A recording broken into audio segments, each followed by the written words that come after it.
Olá, eu sou Camila Inácio e você está no Pod Plurais, um podcast da consultoria Mentes Plurais. Eu gosto de dizer que o Pod Plurais é um ambiente catalisador que traz mentes e temas plurais para serem discutidos e levados a outros patamares. O tema que a gente vai tratar aqui é polêmico porque causa muitas ideias diferentes, causa muitas discussões que dão mais do que um episódio, dão uma temporada toda e causam também muito julgamento e preconceito. Hoje a gente vai falar de cannabis. Estão preparados?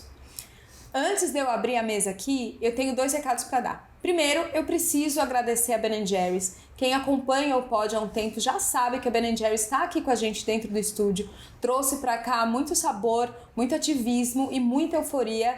Obrigada, Ben & Jerry's. A gente precisava desse sabor aqui no estúdio. Tá uma delícia, estamos amando. E o meu segundo recado é, se você ainda não segue o Pod Plurais no YouTube, no Spotify, já clica agora, segue e fica ligado porque a gente traz sempre episódios incríveis. Já salva, compartilha e deixa aqui seus comentários se vocês estão gostando ou não, porque a gente adora quando vocês escrevem por aqui, tá bom? Agora sim, abrindo a mesa, gente, Ana Júlia Kiss, para falar de um tema que...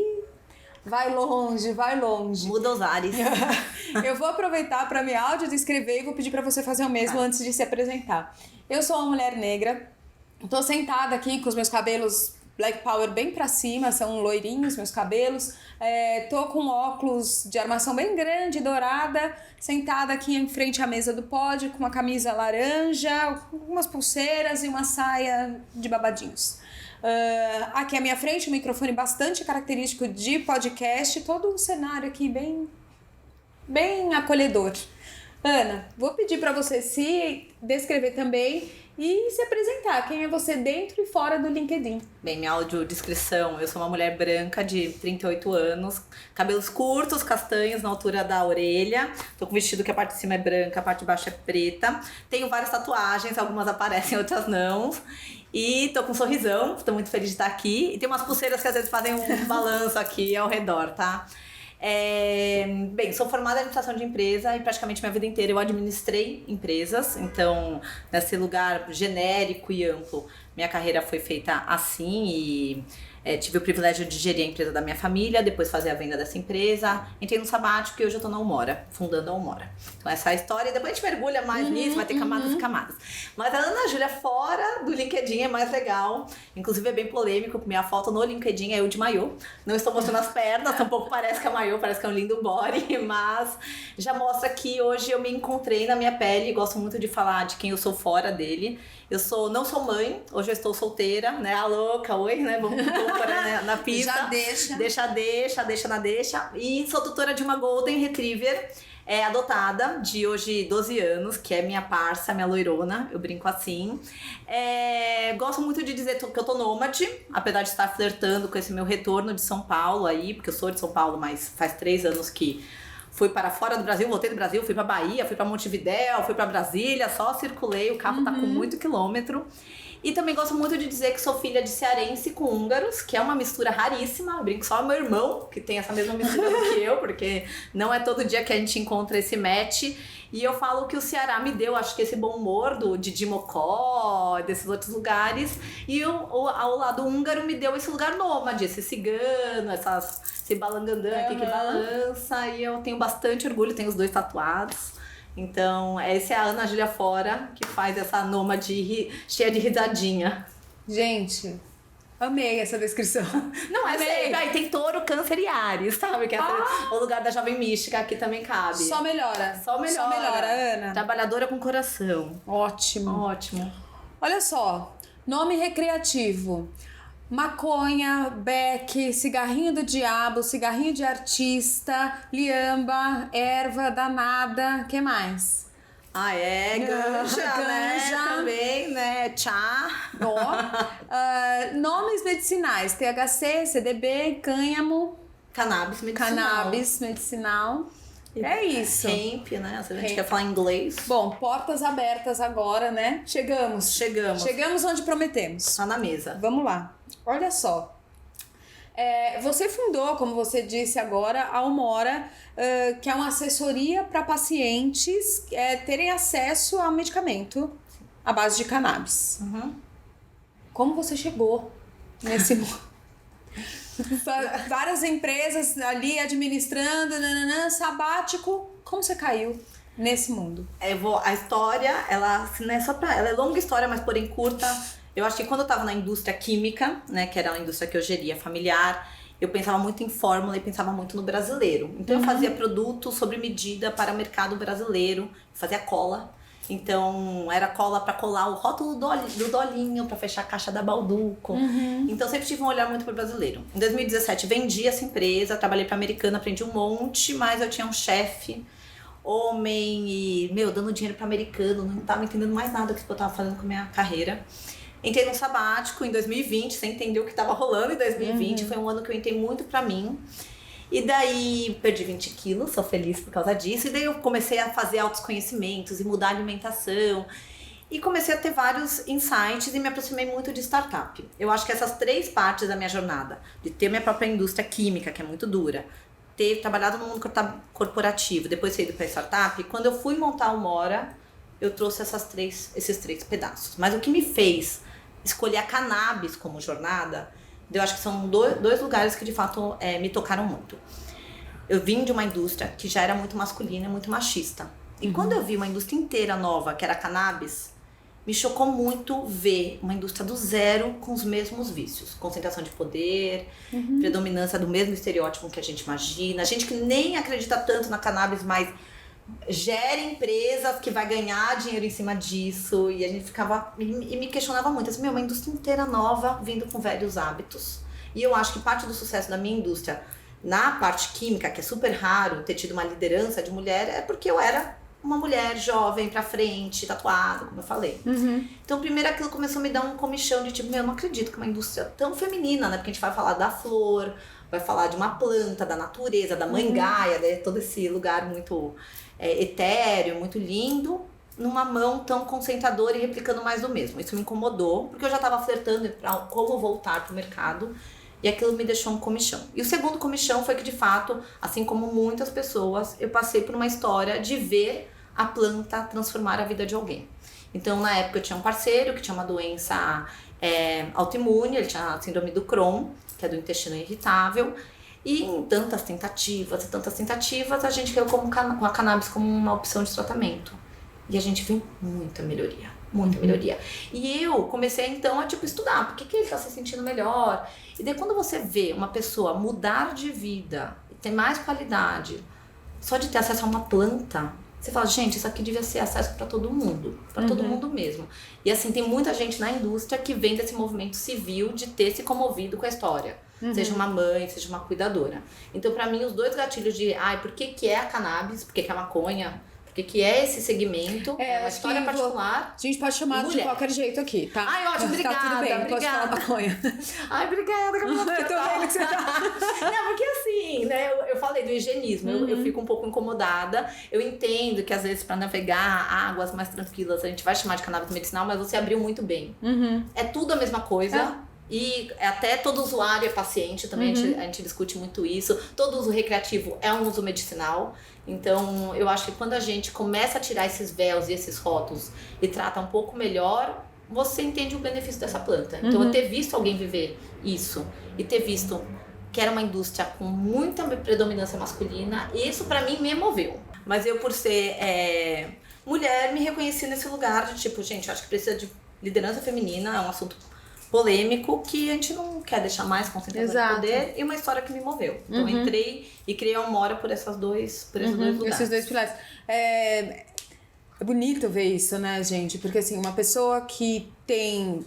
Pô, a gente sabe, a gente já cansou de discutir isso aqui no Pod várias vezes, que o mercado, do jeito que tá, principalmente indústria, é feito por homens, para homens, gerido por homens, para homens. O lucro também vai para esse recorte. É muito difícil ver uma mulher numa liderança dentro desse mercado, né? Então, tá aí, ó, ponto para diversidade. Quem escuta a gente falar que líderes diversos trazem lucro, movimentam os números da empresa, tá aqui, ó. Tá aqui. Uma outra coisa que eu quero trazer pra você, ainda falando sobre esses números, gente, a gente já vai chegar no uso, benefício, essas coisas todas, mas, gente, eu estudando aqui pra esse pod, eu vi que 2023 é 700 milhões Sim, a gente de vai bater reais 1 milhão esse ano. movimentados dentro desse negócio. 92% a mais do que em 2022.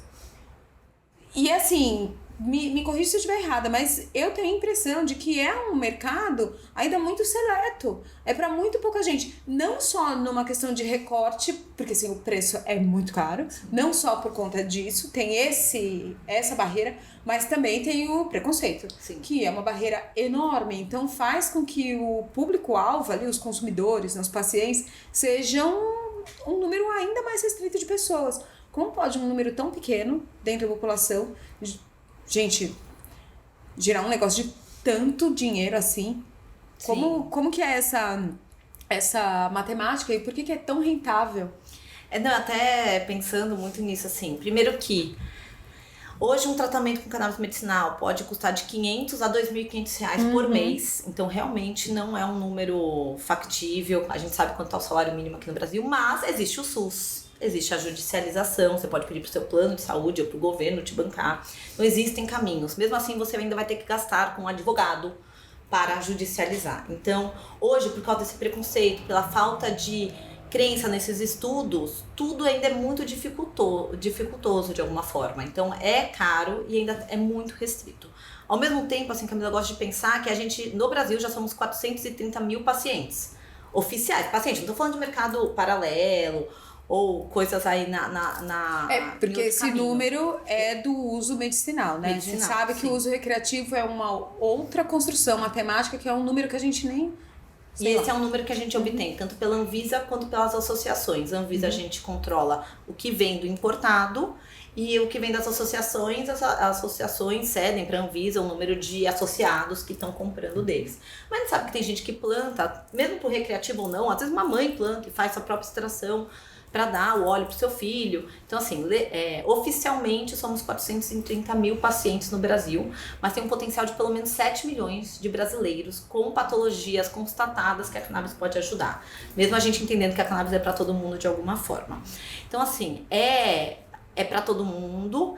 Parece que é só para os ricos de fato, mas existem maneiras de você obter através do SUS e as coisas estão caminhando. Então, o SUS de São Paulo foi algo bem recente que promoveu essa inclusão, mas só são para 3 patologias. Então você assim, a maconha tá no SUS, todo mundo vibrou, mas só para aquelas 3 patologias. Que esclerose, Dravet, e a terceira eu não vou me lembrar, que é uma síndrome super rara que você tem em pouquíssimas pessoas. E quando a gente sabe que pode te ajudar com ansiedade, com insônia. Então assim, eles, por causa do preconceito, o medo de legalizar em 100%, faz com que as etapas sejam muito pequenininhas. Então fica dando o nome certinho. Hoje, só médico, e agora o Conselho de Odontologia está querendo prescrever. Então agora estão se discutindo veterinário, mas ninguém mais pode. Então assim, mas um nutricionista pode? Não. Alguém da fisioterapeuta? Pode? Não. Então o pessoal fica ainda controlando muito quem pode. E também antes se pedia muito qual que é o CID, qual que é a doença específica. Então até por exemplo esse caso do SUS, pode, mas para aquela situação. Se você for com ansiedade, mas eu queria ser pro SUS, não pode ainda. Então ainda tem muito, isso para mim, acima de tudo, é falta de educação. E não é falta de educação, é falta de quebrar o preconceito, de letrar o corpo médico. Conscientização, letramento, quebra de tabu. A gente fala, só 2% dos médicos sabem prescrever sobre o sistema endocannabinoide. Então é um sistema muito novo, recém-descoberto, que tem a Unicamp agora vai fazer esse ano uma eletiva para estudar isso. Mas é um sistema descoberto em 91. Então tem muito médico que se forma que nem sabe desse sistema. Então assim, isso combinado com preconceito, uma agenda cultural, todas essas questões fazem com que pareça, fica nichado para quem tem dinheiro para resolver, porque com dinheiro você move as barreiras, você vai no médico especialista que se letrou e você vai obter o importado. Mas dá para você judicializar, dá para você conseguir no SUS. E hoje, sério, 430 mil pacientes faz esse número de mercado que você trouxe. de 22 para 23, quase 90% de crescimento. De 23 para 24, esperado ser 50% de crescimento. E bater mais de 1 bilhão. Mas eu gosto até de trazer um adendo, é 1 bilhão de reais. O mercado americano, a gente está falando de 34 bilhões de dólares. 100 vezes maior hoje. E nos Estados Unidos ainda não são todos os estados que está legalizado. Então assim, a gente está perdendo. Eu falo assim, não vai pelo amor, pela saúde, vai pelo dinheiro. Vai por essa causa aí, mas o rentável também é muito polêmico, tá? Não gostaria... não sei se a gente quer cair nessa pauta econômica, porque o rentável é a estratégia de cada empresa. Tem muita farmacêutica que entrou. Então, né, a gente sabe que o SUS é um ótimo cliente, que a gente auto se banca e distribui gratuitamente num lugar de diversidade e de acesso, mas alguém está comprando. Então a gente também sabe que quem quer que o SUS compra é uma farmacêutica. Então hoje já temos 3 grandes players nesse lugar. Então, assim, é rentável para alguns. Eu tô no corre, viu? Eu tô de estresse aqui, ó. Olá. Tá, não acredite não sou das farmacêuticas, não tô com tarja nessa não. Então é bem polêmico, é bem amplo também. Porque é uma fatia muito grossa, né, de dinheiro. Monte de gente vai querer buscar, isso é fato. Eu acho que, bom, sei lá, mas já que a gente tá falando de coisas polêmicas, eu acho que o dinheiro é uma das forças motrizes que acaba com preconceitos. Sim. Sabe? Se você empodera o dinheiro. Claro, né? lógico, se empodera as pessoas vão. Bom, e aí, quero te fazer uma pergunta. Vamos! O que falta para legalizar? Você acha que qual que é a barreira? Política? Religião? Sociedade? Legislação? Onde está a questão? Onde é que está o X daí?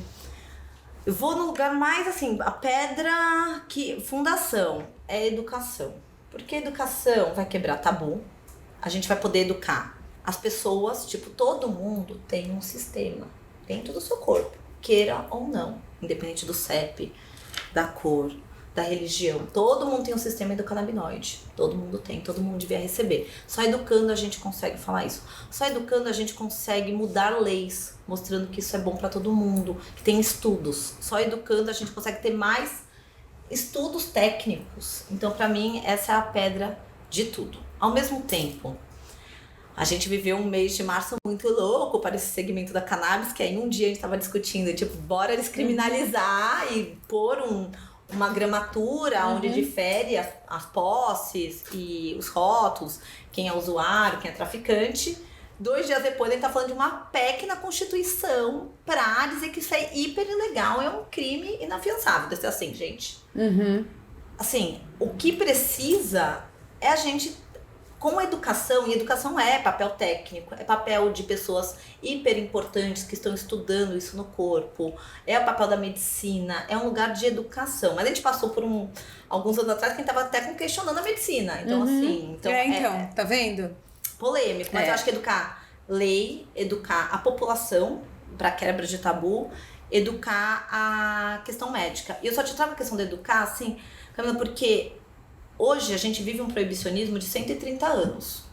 Essa planta não era demonizada, ela não era crime, ela era super integrada ao nosso estilo de vida. As caravelas vinham com tecido de canha. E o que fez, a maconha chegou no Brasil pela mão dos escravizados, né? Essa é a verdade. Então, olha como cresceu esse preconceito, né? Então, eles fumavam a maconha e aí tinha um momento de relaxamento e aí os senhores falavam, não, tá preguiçoso, vai trabalhar e tudo mais. Então, ficou desde então associado que o efeito da maconha é a preguiça, porque é vagabundo, porque não trabalha. Então, esse perfil, e aí... Como tantas outras coisas na nossa sociedade, a gente arrasta desde, sei lá, da invasão do Brasil. E são coisas que a gente arrasta por uma questão de, sei lá, gente, de crença coletiva, sem o menor embasamento, e estudar e entender. Por isso que eu falo da educação, e até trago isso porque, assim... Tem todo esse histórico, e daí ainda vem um grupo americano que proíbe mais, porque não queria que os negros se envolvessem, porque eles fazem jazz, com as mulheres brancas não tivessem isso. Então teve todo um recorte massificado, midiático. Então esse papel de ter podcast que a gente pode falar, estudos que a gente pode apresentar, trazer legalizações através de leis, né? O legalizar é pôr uma lei e tudo mais. Pra mim, educar, assim como a gente educou mal e criou todo esse estigma, porque isso tudo é estigma, é do imaginário, porque não tem nada que comprove. Tipo, inclusive, mata neurônio, mentira, aumenta neurônio, pronto, sabe? Tipo, então como que a gente faz? Só com educação. Pra mim é pedra de tudo. Pra legalizar, caminharemos. Eu vou pegar esse momento, vou fazer a minha pausa aqui, vou puxar o momento pedaçudo.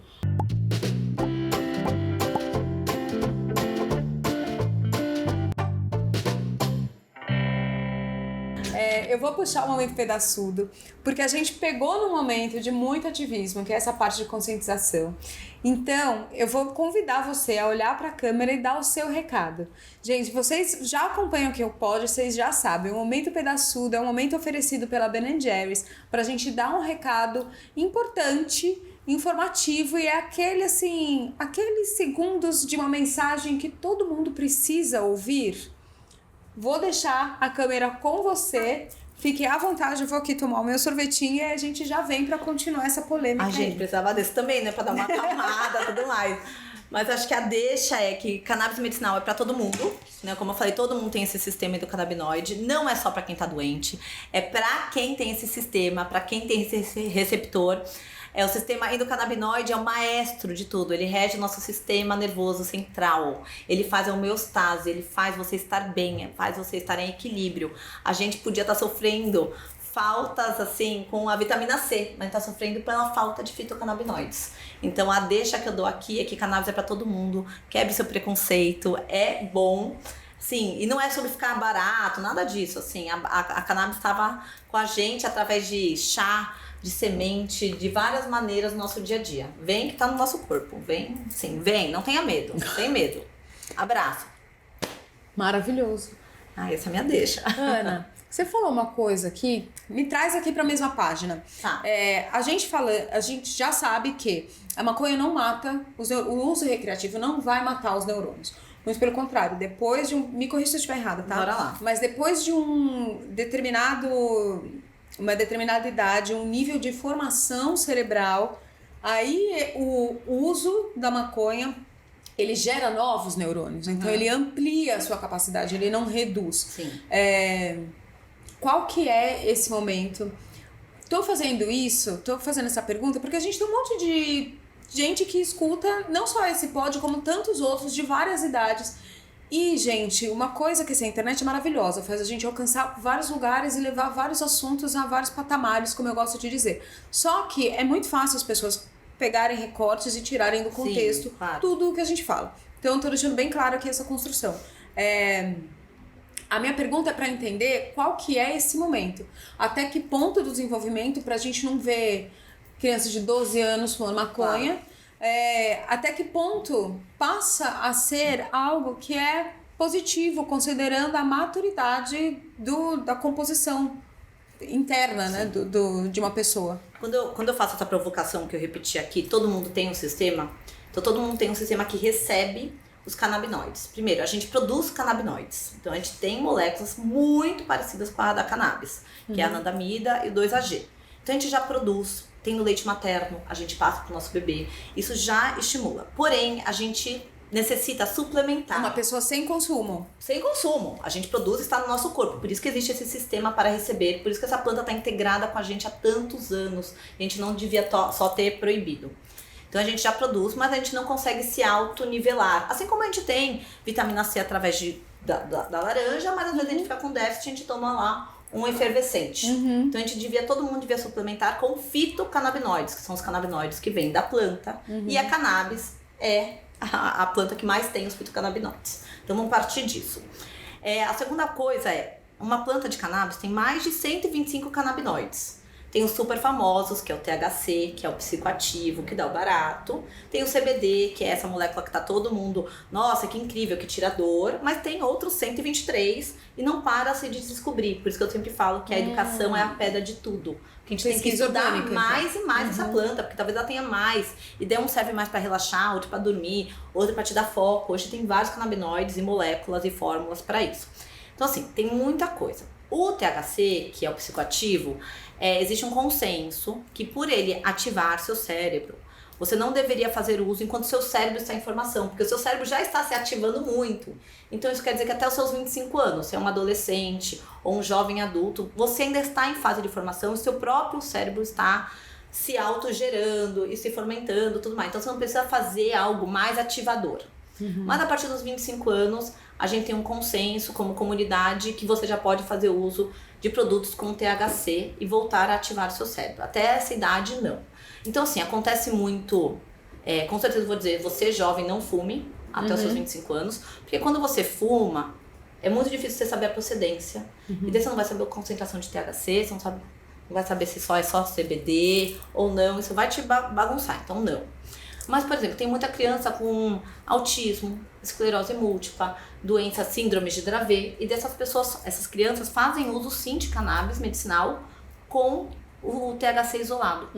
E daí não tem o THC. Aí a gente tá falando de medicinal, né? Medicinal mesmo. Então, assim, mas você vê que mesmo assim, para uma criança com cérebro em formação, a cannabis é bem-vinda. Por isso que a gente fala de a necessidade de educar, pra gente saber o que a gente vai direcionar para cada um. Hoje, nos Estados Unidos, tem teste de DNA para você saber qual que é a melhor flor para você. Isso daí só acontece no mercado maduro. Aqui a gente ainda tá assim. Exato. Confuso. Isso você tá me falando uma leitura de antibiótico. Então, se você lê qual é o seu problema, qual é a bactéria que está, faz um estudo, então essa é a dosagem desse componente. Pronto. Exato. Então, com muito mais ciência, né? Poderia ser simples assim. Podia ser simples assim. Simples assim, pra quem tá só ouvindo, eu estou fazendo aspas com os dedos. E caro também, porque a gente sabe que o teste de DNA Caríssimo. parece um delírio também, né? Sim, entendi. Check. Check, bora. Foi tensa essa, mas aqui foi bem específica, né, da cannabis. Gente, porque precisa entender. A gente fala assim, como eu costumo dizer, a gente, quando conversa aqui, eu falo muitos temas que, assim, dependendo de quem tá ouvindo, pode ser muito polêmico. Pra gente, tem muita gente que fala assim, pessoas trans, é muito polêmico. Quando a gente já só joga informação sem decupar, sem destrinchar direitinho, as pessoas, na verdade, só aumentam as barreiras de comunicação, Sim. entendeu? Elas só aumentam aquele muro que é quase intransponível entre a certeza absoluta que ela tem e a informação.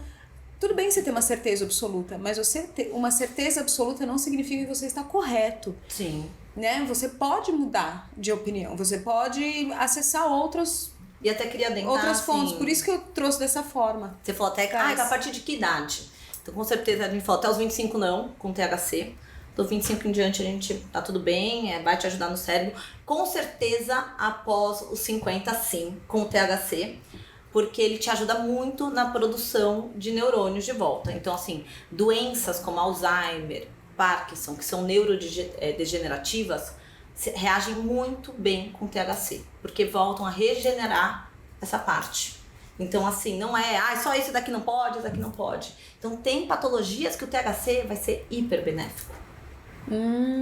Então, assim, pra gente não só, só o CBD é bom, só o THC é bom. Faz todo sentido isso. Sabe? É que fase da sua vida aquilo é bom e que tipo de estudo vai poder te acompanhar. Então, até aproveitar que no Brasil a gente precisa de prescrição médica, vamos falar com o médico, vamos pôr pra fora. Sabe? São vários cenários, e é o que eu falei, tem muitas moléculas, muito. Dá pra você fazer um estudo específico pra você, que vai te trazer. Tem gente até que tá emagrecendo. E a Larica tem gente que tá emagrecendo. Porque hoje tem o THCV, que ajuda na perda de apetite. Então, assim, que é uma outra molécula. Então, assim, tá bem, então, sabe, não é só, é só os extremos ou só os estereótipos. É tudo. Por isso que pra mim é uma ciência inteira nova, uma indústria inteira nova. Então, não é só esse recorte. E aí, Ana, já que a gente tá falando, e mulher 40 a mais, menopausa, calores e frios e calafrios? Hoje o pessoal tem gostado muito de prescrever, e tem várias fórmulas, né, assim, de alguma forma, Camila. Porque ajuda muito a dormir, a relaxar pra dormir, que a gente sabe que é uma pauta meio comum, e ajuda muito na libido. Então também, e o que é libido, né? Vai te ajudar a relaxar, porque, né, tipo, eu acho que não tem coisa que dá mais libido do que não pensar no boleto, sabe? Não pensar na pia cheia de louça, sabe? Eu não sei. Não sei pra mim, mas pra mim sabe? Nossa. Então, assim, é só esse relaxamento, já te dá, hoje eu tô mais feliz. Mas também te ajuda na irrigação da região. Ao irrigar, você também tem mais lubrificação. Então, assim, tem muitas médicas fazendo estudos com cannabis medicinal, tanto para dormir quanto para baixa libido. O fogacho ainda não tive nenhum estudo que chegou em mim que sustentasse, mas eu particularmente já tenho visto para esses 2 usos com muita clareza, muita clareza. E não é fumar maconha, assim, gente, assim, que ele fala assim, a gente já tirou o primeiro véu aqui da cannabis e já tá falando maconha com uma certa facilidade, já estamos rindo, e nessa conexão. Não imagine que assim, a mulher vai chegar em casa e pá, acendeu o beck. Pode também. Mas assim, é um óleo, é um spray, é um produto tópico, é um produto para região íntima. Hoje tem mais de 500 produtos no Brasil. Então assim, desses 430 mil pacientes, tem 500 marcas atuando no Brasil. Eu falo que acho que não tem tanta água. Então assim, dá para você encontrar um produto bom para você, que dê match com a sua necessidade. Não é fácil encontrar exatamente, ou o médico, ou o produto, ou a importação. Mas não deixe de buscar esse tratamento. Ele é um tratamento que de fato pode ser o caminho para você. Boa. E natural, né? É um fitoterápico, gente. Então. Mas eu não vou mais falar mais uma pergunta polêmica, tá? Porque já tá implícito. Mais uma pergunta. A gente sabe que aqui no Brasil a nossa legislação não ajuda muito, né? A Lei 11.343 não distingue quem é usuário de quem é traficante. Essa decisão fica na mão do juiz. O juiz não é uma pessoa isenta de vieses. E aí a gente vê essa construção aí que, bom, enfim, dependendo do tom da pele, a palavra que vai sair no noticiário, né? Uhum. Então, ou é traficante ou é estudante, né? A gente sabe muito bem disso. E aí a gente pula já para vários outros problemas de segurança pública e enfim. Como que tá essa legislação hoje em dia? Você mencionou agora há pouco que no último mês a gente teve várias novidades dentro da legislação. Como é que tá hoje e quais são as perspectivas? Bem, o STF praticamente está jogando para o ano que vem, de fato, decidiu uma questão. Gente, o ano acabou de começar. Já tá a gente está em abril, para quem está ouvindo, em abril de 24, tá? Então ficou meio para o ano que vem. De fato, definir uma gramatura, assim, que você pode cortar para ter clareza, assim, para ter uma regra, porque hoje a falta de clareza mostra que já teve um homem branco com mais de 1 quilo, que era só usuário, e a média para um menino negro é 120 gramas, para ele já ser traficante. Então, assim, se passou alguém com 1 quilo e um outro com 100, temos claramente vieses, assim. Então, o STF jogou pro ano que vem. Teve essa reviravolta muito grave, na minha opinião, da Câmara, de ver se colocaria isso na Constituição como ilegal. Isso é muito grave, é incoerente com o momento global que a gente vive. Nesse mesmo mês, a gente viu a Alemanha legalizar pro recreativo, pro medicinal.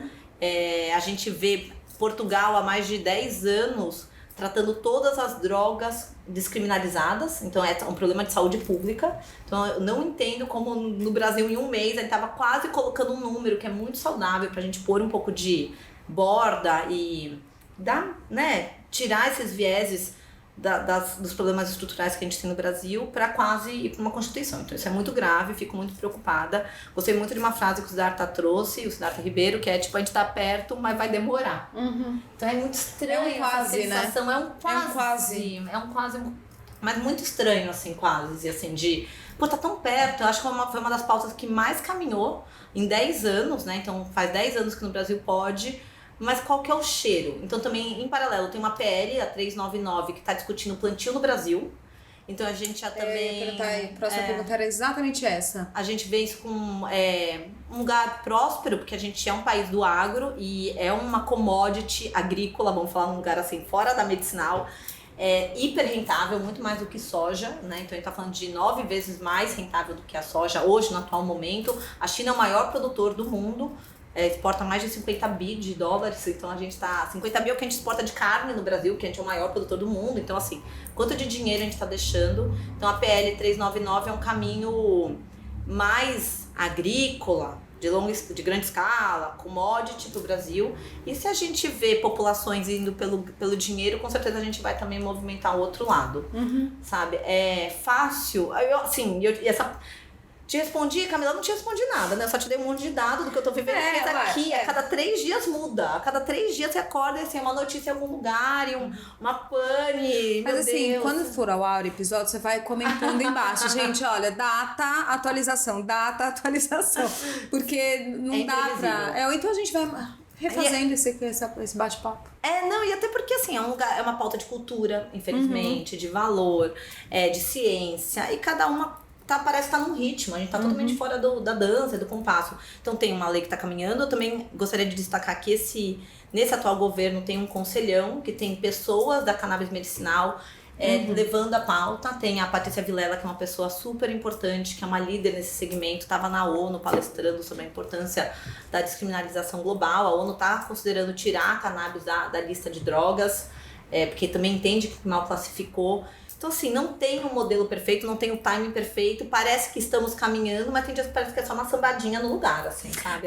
Como todos os assuntos que causam alguma discordância, alguma polêmica ou algum julgamento social, né? A gente já falei isso aqui também várias vezes, dá um passo pra frente, 2 pra trás, um pro lado, mais um pouco pra frente, um diagonal, aquela dança eterna que a gente tá sempre em movimento, mas nem sempre pra frente, né? E aí a gente esbarra em uma outra situação. É um negócio caro, ainda é um negócio seleto, como a gente já falou, mas é um negócio que, se a gente tem uma mãe na periferia que tem um filho que precisa e ela não tem esse acesso, é mais fácil para ela plantar e extrair, igual você falou agora. E aí essa mesma mãe se coloca em qual risco perante a legislação, né? Ela pode ser dependendo de onde ela tá, ela vira traficante mesmo. Então. Isso é gravíssimo, porque não tem empatia com essa história. Ela tá fazendo uma extração, plantio, ela tá fazendo um chá de boldo pro filho dela. E essa planta é demonizada, é considerada uma droga. E porque tem agendas ocultas, né? Tem muita gente que ganha com isso e quer criar esse tipo de leitura. E a brincadeira, né? A guerra às drogas, quem ganhou foi as drogas, né? Claramente a gente não tá ganhando. Sim. Então, assim, eu já vi, hoje no Brasil tem mais de 100 associações que fazem plantios coletivos para pessoas que não têm tanto acesso para importação. Então, tem 100 associações que são ONGs coletivas para plantio, mas também já tem 2.000 pessoas com habeas corpus, com a parte que deu a liberdade delas plantarem na sua casa e não serem julgadas. Mas tem gente que ainda tá na luta, porque para você conseguir o habeas corpus, você tem que pagar um advogado, você vai deixar 10 mil ali. Então, nunca parece estar de fato acessível. O que vai dar acesso a todos é mudar a nossa maneira de ver. E eu gosto muito de pensar assim, Camila, eu acho que esse é um dos atos mais humanos que tem. É o dia que a gente, sabe, humanamente, colocar o rabo entre as pernas e falar, cara, a gente classificou um remédio errado por 130 anos. A gente colocou mais gente na cadeia só porque a gente contou essa mentira. Porque a gente criou esse pano de fundo. Eu acho que isso vai ser de um ato tão nobre. Assim, quando a ONU mudar, quando a gente legalizar, eu acho que por isso também é tão difícil. É reconhecer que a gente errou. Não é só, sabe, é um lugar de é um lugar de vulnerabilidade coletiva. Que difícil. Quem é que na sociedade que a gente está inserido aqui vai levantar a mão e vai falar, gente, eu errei, realmente, ups, vou rever. E todo mundo vai atrás. Isso é muito difícil, é um momento muito difícil. E uma das coisas que mais me chama a atenção é que quando a gente faz essa construção, essas mesmas pessoas que trazem esse posicionamento rígido e intransponível, podem ter ali elas mesmas uma necessidade, ou as pessoas ao redor delas que poderiam se beneficiar. Enfim, cai nesse lugar de puro preconceito mesmo. A gente está falando de um complemento, um componente que pode ser benéfico para tantas pessoas, né? E aí, puxando uma coisa, você mencionou o Siddhartha há pouco, eu recentemente ouvi ele falar, gente, não é a panaceia. Sim. Não é para todo mundo e tudo mais. Qual que é esse filtro aqui? Que a gente falou que pode beneficiar todas as pessoas de acordo com a necessidade de cada um. Eu gosto de dizer que cada pessoa é um micro-organismo ali, né? Então, como é que é essa leitura? É para todo mundo? Não é mesmo? Tem gente que, olha, não de jeito nenhum. É para todas as doenças, alivia todos os tipos de dores. Gente, queria voltar um pouco mais nesse assunto. Não, por isso que tem até esse lance de quanto mais a gente estudar, mais saberemos essas respostas. Hoje, um outro consenso geral é que o THC, dependendo se você tem algum histórico familiar ou próprio, de alguma psicodelia, algum gatilho, uma bipolaridade, que talvez seja bom você não fazer, porque pode acionar. Então, assim, por isso que eu falo, aproveita que no Brasil é prescrito, faz essa jornada direitinho, não vai lá, só fuma. Hoje em dia dá pra fazer direitinho. Porque pode ter, não sou eu que vou falar, todo mundo que tá com esse comportamento, tá com a perna balançando da direita, não pode, não tenho. Piscou o olho, vai. Então assim, todo mundo tem esse sistema, todo mundo de alguma maneira devia abastecê-lo. Há quadros que pode dar gatilho. Realmente ela não é panaceia pra tudo, mas o pouco uso se mostra muito bom, dependendo das condições, um bom alto uso se mostra melhor. Eu brinco que a panaceia está na natureza. Então, assim, pra mim a panaceia é a natureza, a gente tá mais integrada a ela, por isso que o valor da Amazônia é alto em pé, porque ela tem um monte de molécula. Então, assim, a solução está na natureza. Essa é uma planta que teve tantas modificações quanto um cachorro. É uma planta que tem 10 mil espécies. Eu falo, 10 mil espécies de planta. Eu não sei de nada, sabe? Tipo, uva, os sommeliers, os vinhos, não tem 10 mil uvas. Então, assim, é uma planta que teve muita alteração para cada uso. Então, por exemplo, a ONG da Cidinha, a Cultive, que é uma história muito conhecida aqui no Brasil, ela foi uma das primeiras lideranças, o Siddhartha cita ela no livro. Tem uma planta, uma cepa, aquela espécie funciona bem para a filha dela. Não é todas. Então, assim, a gente tem que saber qual é a espécie. Então, tem 10 mil espécies. E quem é você? Quem é o micro-organismo? Então, assim, por isso que a educação é fundamental. E não é uma panaceia, não é para todo mundo, mas é para uma grande maioria, sim, lidem. Por isso que eu falo, lidem. Todo mundo tem um sistema. Eu gosto muito de trazer isso, assim, é como se a gente tivesse com algum déficit de alguma vitamina. É um sistema que todo mundo tem, e só há 130 anos a gente tá sem. Tem estudo de 5 mil anos atrás. Gente enterrada com chá de maconha do lado. Você fica assim, gente, quando foi que recortou isso? Então, assim, não é pra todo mundo, mas é pra grande maioria. E essa outra maioria que a gente não sabe se é pra todo mundo, tem, médico, estudo. Por isso que você não precisa fazer uso pra ser a favor. Você tem que ser a favor pra saber quem não deve fazer uso. Exato. Então, é diferente. Essa construção pode limitar, o que eu tava falando agora, a sua construção negativa pode limitar o benefício de alguém que você ama. Sim. Alguém que está ao seu lado, que pode, enfim, ter uma trajetória melhor diante de uma doença, alguma coisa, e por preconceito, né? Voltando nesse ponto. E aí, falando um pouco do uso recreativo, não sei se você pode me trazer essas respostas. Gente, a gente sabe que álcool mata mais que maconha. Maconha mata? Não mata. Maconha abre porta para outras drogas? Se eu for maconha, eu vou partir para drogas mais fortes, como dizem por aí? Acho que tem que... Primeiro, maconha não mata, não tem nenhum estudo da overdose de maconha. Tem estudo sobre overdose de café. E café mata. Sim, já teve... O cara tomou 200 xicrinhas e morreu. Sério. Então, assim, a gente tem que... Agora eu tô preocupada. Você me sinto só. Agora me bateu aqui. Mas pode colocar, tem estudo real de dose de cafeína que você pode tomar e pode dar uma taquicardia muito séria e tudo mais. E maconha, de fato, não tem. Então, assim, não é isso. E o que faz ser abertura a outras drogas é porque isso não tá controlado e nem acessível com controle. Então, assim, não tem um estado que controla se aquilo é de fato, por isso que é importante legalizar pra gente saber, eu quero comprar a Gorilla Glue, eu queria comprar essa com 5 miligramas, eu queria comprar esse óleo. Não tem. Hoje você dá seus pulos, né? Tem. Dá pra importar, tal, mas é caro, não é de todo mundo. E você não tem esse controle de qualidade, a gente não sabe o que vem, o famoso prensado. Daí, o prensado abre portas. Porque se o dia que não tem o prensado, você tá lá num lugar, você tá vulnerável que talvez te leve a um outro consumo porque você não sabe nem porquê. Então não é. O que abre caminhos para outras coisas é a falta de legalização. Então a gente sabe, o Al Capone só virou Al Capone porque era ilegal o álcool, e daí virou o tráfico. Então o problema é a falta de lei. Simples assim. Não é isso que leva ao outro. Mas é aonde você está indo comprar sem qualidade, sem saber, sem amparo. Sem, ai, nossa, tem Procon? Não posso devolver, não gostei, não deu barato, deu muito barato, deu pouco barato, qualquer coisa, esse óleo, sabe? Acho que tudo na falta de informação, né? No escuro fica nebuloso exato, e as pessoas não agem com certeza nenhuma. E aí, caminhando aqui pro final, tem uma última provocação aqui. A gente sabe, né, que muitas das coisas no Brasil acontecem com uma reação do que acontece nos outros países.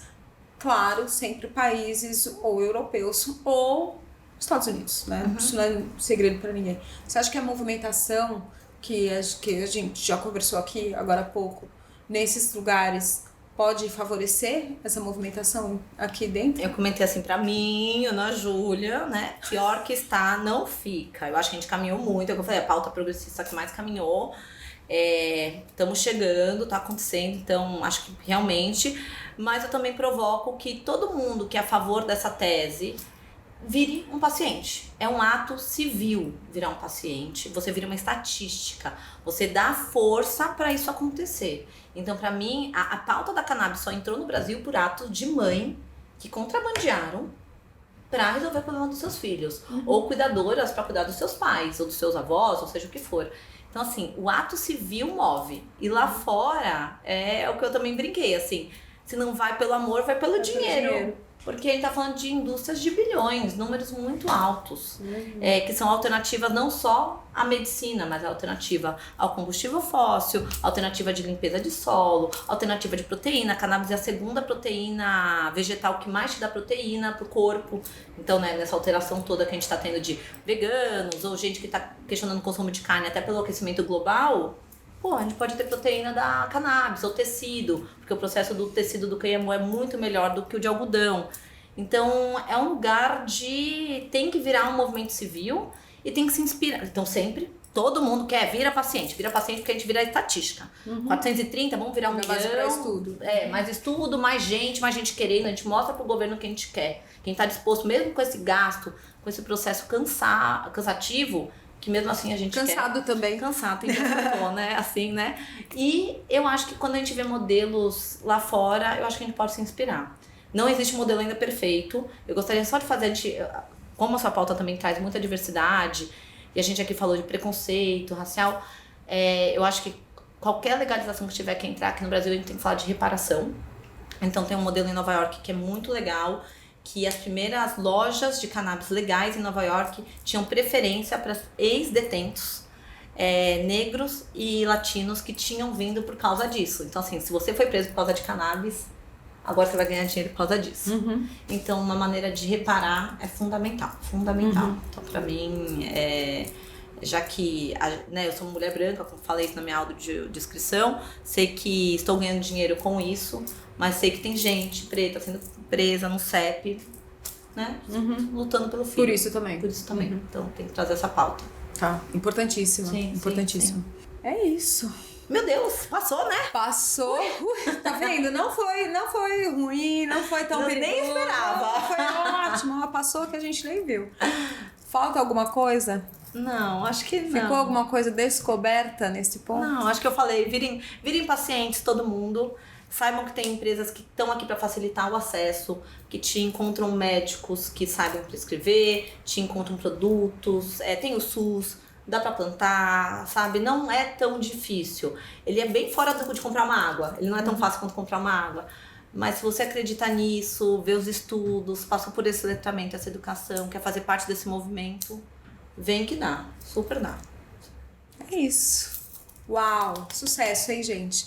Eu vou chamar, então, o Momento Luther King, que é quando a gente fala, eu tenho um sonho aqui, que já é uma assinatura do programa, pra gente fechar com chave de ouro. Qual é o seu sonho quando a gente fala sobre Almora, sobre cannabis? Nossa, sobre a Umora, tá produzindo no Brasil, porque a gente ainda não pode produzir no Brasil, então sobre a Umora eu gostaria muito de estar produzindo no Brasil.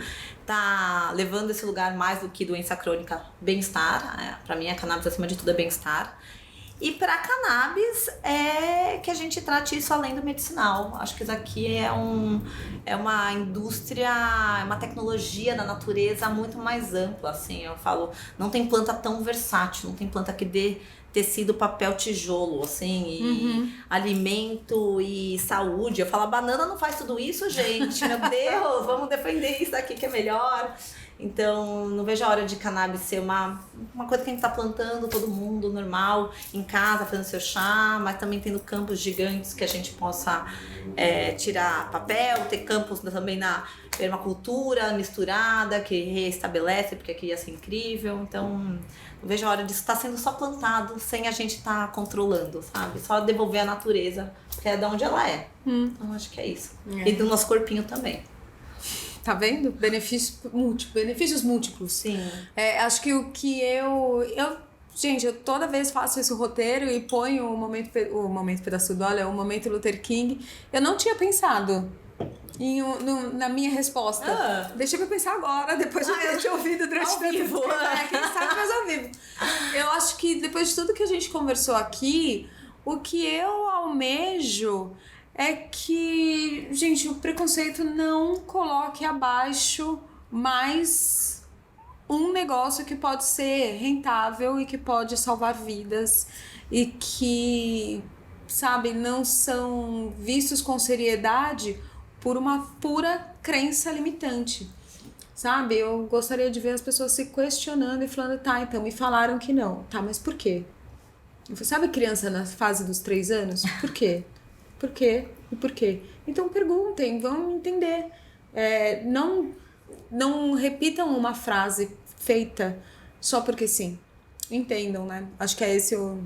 Sim. É isso que eu penso aqui. Ai, amei, nós duas assim, tá ótimo.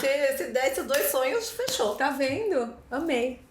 Ana, vou pedir pra você deixar suas redes aqui, pra todo mundo te achar, pra, sabe, mandar pergunta e acessar mais dados e pesquisas, porque é um tema que é muito interessante. Ótimo. E também vou te agradecer demais por ter vindo, gente. Que programa, ficou incrível, eu amei. Todo mundo feliz. Eu sou feliz assim porque tem muita CBD dentro de mim, tá? Então só vem comigo. Minha rede pessoal, melhor lugar pra me encontrar é no LinkedIn. Então é Ana Júlia Kiss, Kiss. É o meu sobrenome húngaro. E rede da Umora, melhor lugar é o Instagram. Então é o @me.umora, HUMORA. Então é meumora, porque o que te faz bem te humora, a gente acredita nisso. Ou no site também, que é www.umora.me. Então um é me.umora, o outro é umora.me. E de lá você consegue achar a gente tem dados, blog, newsletter, facilita o produto, tem uma concierge que pega na sua mão, a gente ajuda com a Anvisa, médico, vem que a gente não larga a mão de ninguém. É isso. Maravilhosa. Obrigada por ter vindo, gente. Obrigada por ficarem até aqui e até semana que vem.